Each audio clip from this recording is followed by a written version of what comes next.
The bodies of 6 hostages held by Hamas have been recovered in an underground tunnel in Gaza, according to Israel's military.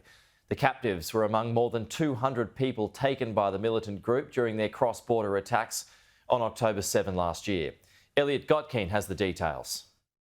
Israelis woke up to the first day of September with the news that 6 more Israeli hostages had been killed while in captivity in the Gaza Strip. The bodies were recovered on Saturday and they were quickly identified. They are Hersh Goldberg Polin, the 23-year-old Israeli American who on October the 7th was seen with half of his arm blown off, being herded into the back of a truck before being taken into the Gaza Strip. There is Eden Yerushalmi, a 24-year-old bartender who was speaking with her sisters on the phone during her hours-long ordeal.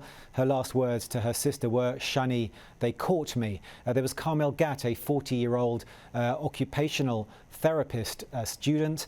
She was visiting her parents at Kibbutz Be'eri, just next to the Gaza Strip.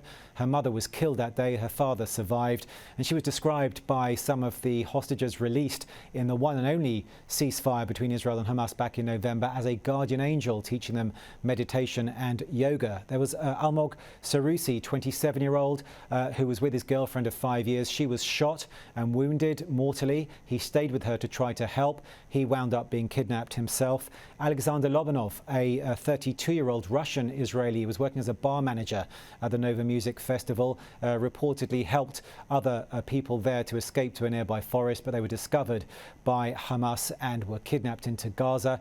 His wife gave birth to his second child, a second boy, 5 months ago, a child that he will never meet and that will never meet its father.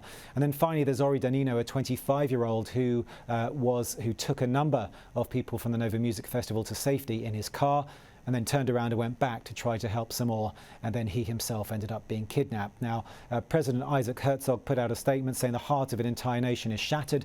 President Biden said that he was devastated and outraged. It took quite a while, but eventually Prime Minister Benjamin Netanyahu also put out a statement saying that the heart of the nation was torn. That said, many of the families of the hostages who were either killed or who remain captive in Gaza are putting the blame for their suffering and for the deaths of their loved ones on the shoulders of the Prime Minister.